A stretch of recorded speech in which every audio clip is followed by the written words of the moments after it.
रानी की जय हो। बैठिए युवराज। ये देखिए दादी, भारत में किसी ने एक आरटीआई लगाई है। कैसी आरटीआई राजकुमार? आरटीआई में लिखा हुआ है कि भारत कब और किससे आजाद हुआ।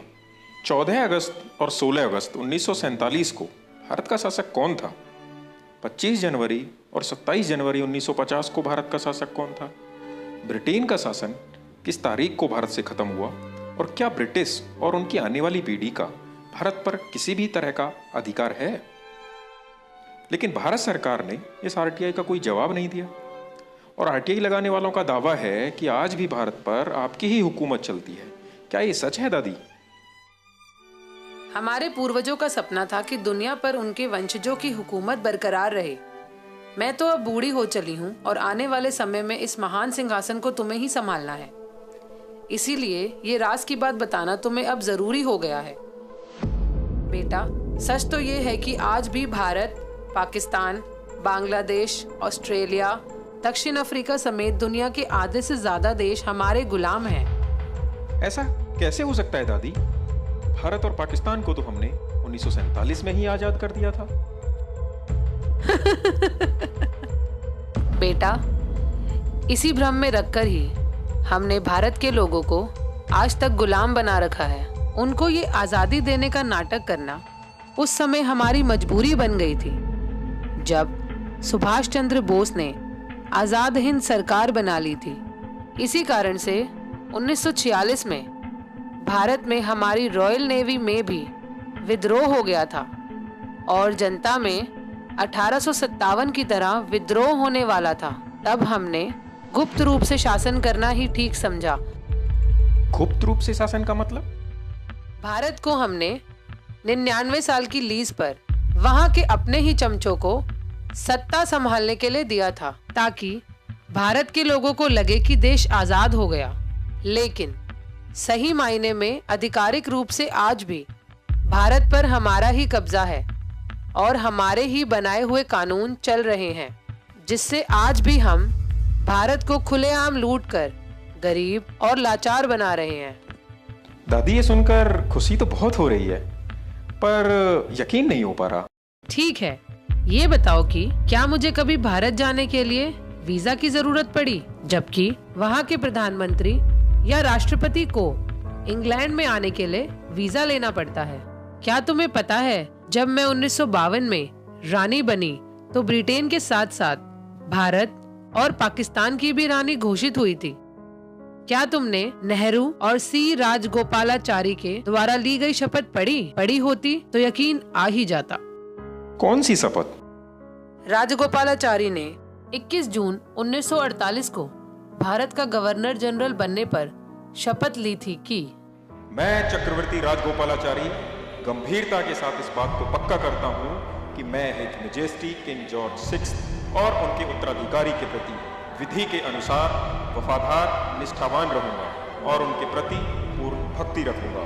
और मैं चक्रवर्ती राजगोपालाचारी इस बात को गंभीरता के साथ पक्का करता हूँ कि मैं गवर्नर जनरल के पद पर हिज मैजेस्टी किंग जॉर्ज 6 एवं उनके उत्तराधिकारियों के ठीक प्रकार से सत्यता के साथ सेवा करूंगा। देखा, अगर भारत 15 अगस्त 1947 को आजाद हो गया था तो सी राजगोपालाचारी ने 21 जून 1948 को मेरे पिताजी के नाम की शपथ आखिर क्यों ली? चलो दादी, मान लिया कि 15 अगस्त 1947 को दी गई आजादी झूठी थी, लेकिन 26 जनवरी 1950 में तो भारत के लोगों ने ना खुद का संविधान बनाकर अपने देश को गणतंत्र घोषित कर लिया था। उसके बाद तो उनको आजाद मानना ही पड़ेगा। बेटा, तुम बहुत भोले हो। गणतंत्र शब्द का मतलब भी नहीं समझते। गणतंत्र का मतलब मालिक बनना नहीं होता। वहाँ का संविधान हमारा बनाया हुआ एक कानून ही तो है, जिसका पालन वहाँ के हर एक आदमी को करना ही पड़ेगा। इसको समझने के लिए ये देखो, इंडियन इंडिपेंडेंस एक्ट 1947, इसमें सेक्शन 6 क्लॉज 3 को पढ़ो। इसमें साफ साफ लिखा है कि भारत में कोई भी कानून बनाने का, रोकने का और हटाने का अंतिम निर्णय वहाँ का गवर्नर जनरल ब्रिटेन के राजा की अनुमति से ही कर सकता है। वहाँ का संविधान भी एक कानून ही तो है जिसको हमारी अनुमति से गवर्नर जनरल सी राजगोपालाचारी ने 26 जनवरी 1950 को मान्यता दी थी। इस समझौते के तहत हम जब चाहे 99 साल की लीज और संविधान को रद्द करके भारत में दोबारा से सीधे सीधे शासन कर सकते हैं। इसी बात को भारत सरकार ने भी एक सरकारी दस्तावेज में स्वीकार किया है। कौन सा दस्तावेज?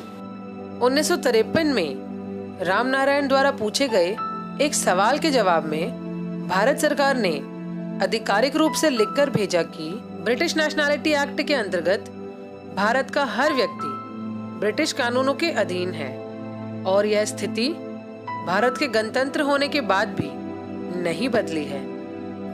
यानी भारत के लोगों को हम आज भी अपने कानूनों के तहत सजा सुना सकते हैं, चाहे वे भारत का प्रधानमंत्री ही क्यों ना हो। तो क्या दादी, वहां का प्रधानमंत्री लोगों का नहीं बल्कि आपका सेवक है? क्यों तुम्हें नहीं लगता?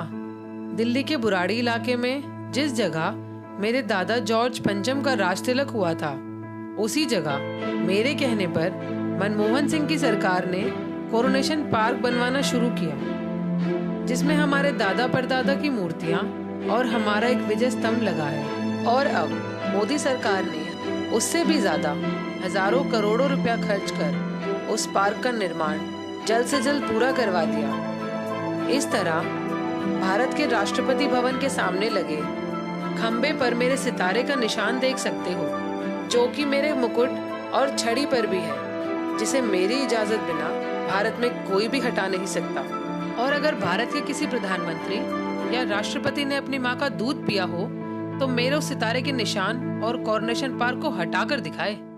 और आरटीआई के जवाब में अगर भारत के राजपत्र पर यह लिख कर दे दे कि भारत के लोग वहाँ के सर्वोच्च शासक हैं और ब्रिटेन की रानी का भारत पर कोई अधिकार नहीं, तो मैं अपना सिंहासन उस आदमी के लिए खाली कर दूंगी। दादी, वहाँ के लोग इस पार्क और इस नकली आजादी का कोई विरोध नहीं करते? विरोध तो दूर की बात, भारत के गुलाम लोग तो रोजाना जनगण मन गाकर हमारा ही गुणगान करते हैं। दादी, बाकी तो समझ गया, पर उनका राष्ट्रगान हमारा गुणगान कैसे? बताओ ना दादी। जनगण मन के बारे में मैं तुम्हें बाद में बताऊंगी। जी दादी, long live British, long live queen. नमस्कार साथियों, मेरा नाम अंकित है और मैं मुरादाबाद के एक छोटे से गांव से हूं। मैं एक साधारण किसान परिवार से हूं। ये वीडियो अभी आप लोगों ने देखा, हो सकता है कि इस वीडियो की सारी बातें आप लोगों को सच ना लगें, लेकिन साथियों वास्तविकता यही है कि इस वीडियो की एक एक बात सच है।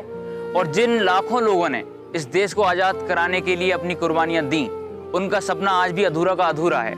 आज भी ब्रिटेन की रानी का शासन भारत पर होना उन सारे शहीदों का अपमान है। मैं नहीं जानता कि इस देश से ब्रिटेन के शासन का अंत कैसे होगा, लेकिन इसके लिए मैं हर संभव योगदान करने के लिए तैयार हूँ। और मुझे लगता है कि शायद इसी को देशभक्ति कहते हैं। सिर्फ भारत माता की जय बोलने से कोई देशभक्त नहीं हो जाता। जो देश के सम्मान के लिए थोड़ा सा भी योगदान ना कर पाए, वो देशभक्त कहलाने के लायक नहीं होता।